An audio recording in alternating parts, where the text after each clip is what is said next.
Our next guest has quite a story, and she has quite a story to tell us too, about Joyce and another great artist. Her name is Geraldina Mendez. She got her Master's of Fine Arts in piano at the Tchaikovsky National Music Academy of the Ukraine. Her interest in the performing works of Bach led her to a number of Bach competitions for young performers. And then she returned to her native Venezuela in Caracas, where she was for a good number of years, an accompanied pianist, but she also studied voice for 10 years in Caracas. She came to Montreal in 2014, started singing opera, arias from opera in the Metro, became a Metro star in the Montreal Transit Commission Metro Star operation. And she joins us now to talk about Joyce and Wagner. Geraldina Mendez, welcome. Hi. Hi, how are you today? Okay. Enjoying the concert very much. Oh, you've been watching a good part of it. It's Of going course, well. no, all of it, all of it. Good, good. A lot of people would probably ask right away, Geraldina, thank you for being with us, would probably ask right away, why sing Wagner on a Bloomsday? Why link Wagner with Joyce? What would you say to them? Yeah, because there is a very strong connection. It's not only a connection, actually, it's an influence of Wagner on Joyce. And this influence is not only about quotations, like references, like dropping names, like he usually Joyce used to do with other pieces of music of opera, because he was a singer, as we know. But it was philosophically with the idea of the master work of art, the work of art total, that Wagner had. Joyce was interested in that.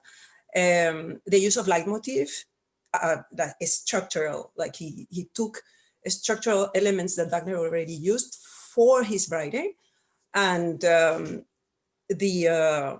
connection between the endless melody of Wagner and the interior monologue of Joyce. So it's not just name dropping. It's really a huge influence. And actually, I read in this study that it's like the thing to read about Wagner and Joyce of Timothy Peter Martin, the study of influence of Wagner on Joyce. He said that only Shakespeare occupied more space in Joyce's shelves than Wagner. It was like he had Shakespeare, and after that he had like 15 books about Wagner. Like not only the books, all the books that were written, like for example Bernard Shaw, the Perfect Wagnerite and everything, but also the vocal scores of all his operas. And how about you, Geraldina Mendez? How did you discover and come upon and be struck by this Wagner-Joyce connection? Well, at the beginning, it was just the references. I noticed immediately when I read the Ulysses for the first time that Joyce was like Wagner, as we recognize each other. I was like, oh, he's a Wagnerite, because we know that there's a lot of musical references of classical music and opera on the Ulysses, but of Wagner, it was more than any other composer, and not only from one opera, but at least 4 or 5. Like I was like, oh, this guy knows Wagner. He's a Wagnerite. That was the beginning. So I noticed that. I was like, okay, but he does that with Shakespeare. He does that with other composers. With all of Western culture, in a way. Yeah, I was like, okay, that doesn't surprise me. Everybody knows Wagner, and Wagner influenced everybody. But then when I attacked the Finnegan's Wake and started reading it, I just, no, I mean, I knew that you don't read it. I read in Nabokov's essay of literature that, or at least like the first time, you just have to pass your eyes through the whole thing. But even that was hard. So I was like, I cannot read this thing. I was mad at Joyce at that point. I was like, I loved him so much. Why he does this? I cannot read this thing. So I started like reading little essays and things. I bought this book that helped me a lot that is called Joyce's Kaleidoscope of Philip Roth. And I think that was there where I read that you have to treat this thing as music, as Patrick just said. I was like, okay, if we have to try this like music. And they said, you have to read it out loud, but of course you have to read it with an Irish accent. So I was like, okay, I cannot do that, but I can hear other people doing it. And then I went to YouTube and found Chopin McKenna's recordings of the Annalivia Plurabelle and Joyce's recording. And then I understood. I was like, okay, this is music. It is more than music, but it was like my first approach. It was the way that I found to get through it. So at that point, I understood that I had to use all my professional skills of musical analysis to get through the book. So I just did like what you do when you analyze like a huge symphony or an opera, and just like look what repeats itself, what is that, and then I understood like in the middle of that sea of words. And the first thing that came to my mind at that point, and this I didn't read anywhere because I didn't know that there was such a huge connection. The thing was that I immediately thought of Parsifal, of Wagner's Parsifal. I was like, I felt like because I have Wagner, of course, Wagner I know for a very long time, like longer than Joyce. I felt this has something to do with Parsifal. So I became a little bit obsessed, and I Googled, because you know that Parsifal couldn't be represented outside Bayreuth until a certain time. It was forbidden. And then I just wanted to know if Joyce watched the opera before he wrote The Finnegan's Wake. And actually I found out that it was that way. He watched it in 1914 when he was in Trieste. It was the first representation in Trieste. And I was thrilled to find out that he went to the premiere and he went 3 or 4 times after. Oh. And I was like, I'm onto something here. He was onto something. You certainly are onto something too. Arguably, Wagner and Joyce are 2 of the most written about and studied and referenced artists of the last 150 years. What is it for you that captivates you about their artistic approach, the commonalities that you see? Of course, like in respect to me personally, these are these kind of artists that they're unique.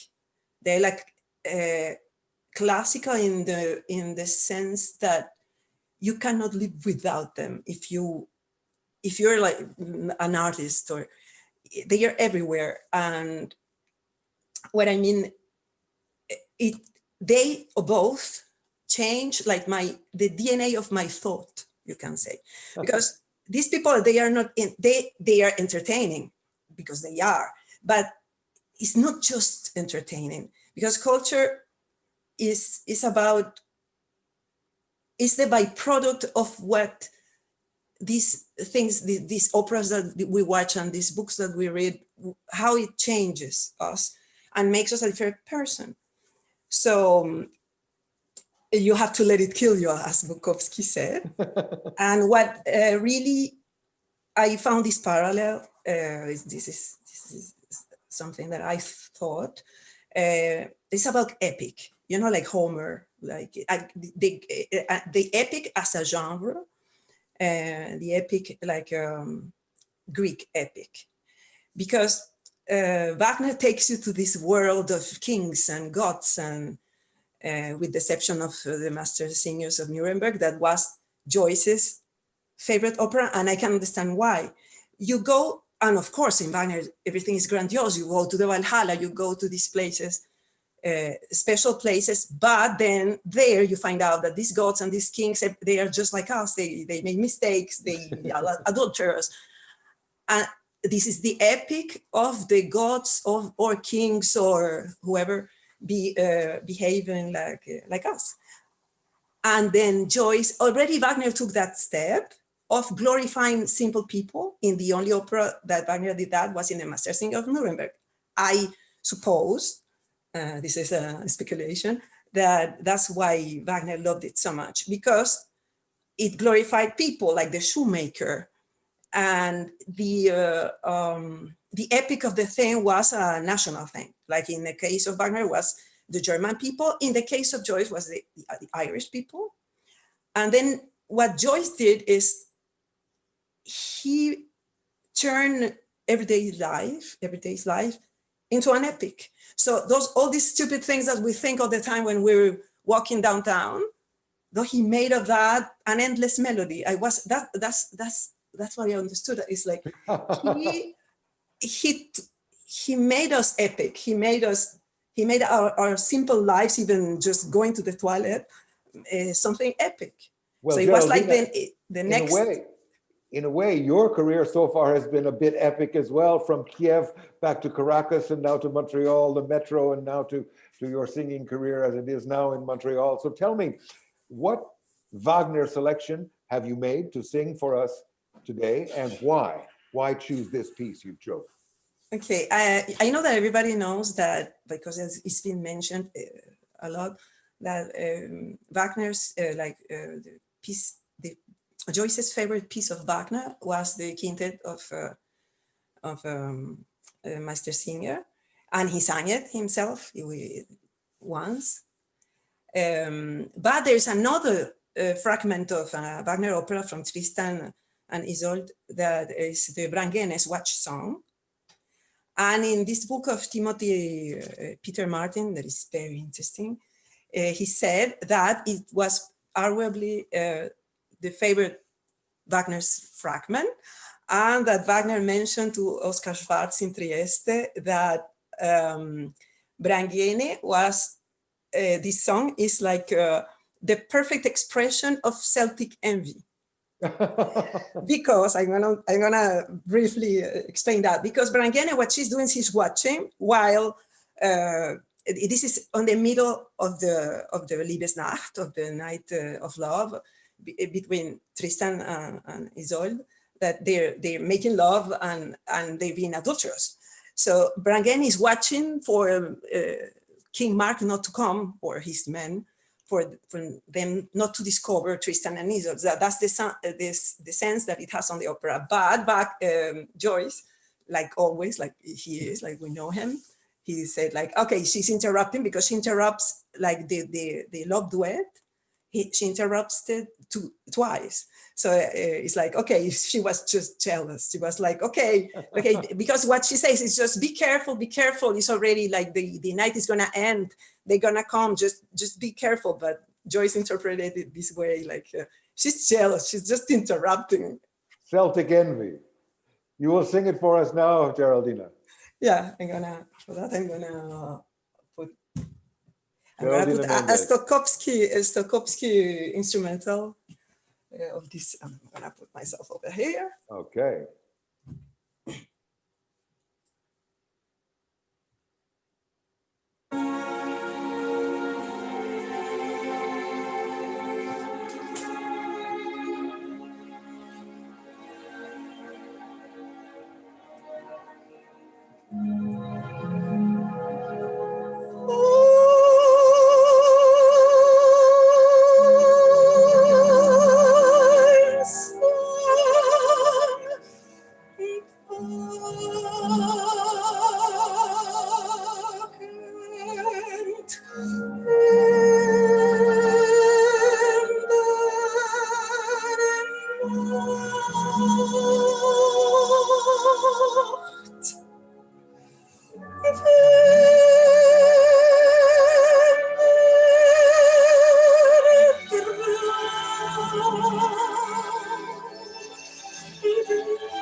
Geraldina Mendez, thank you so much.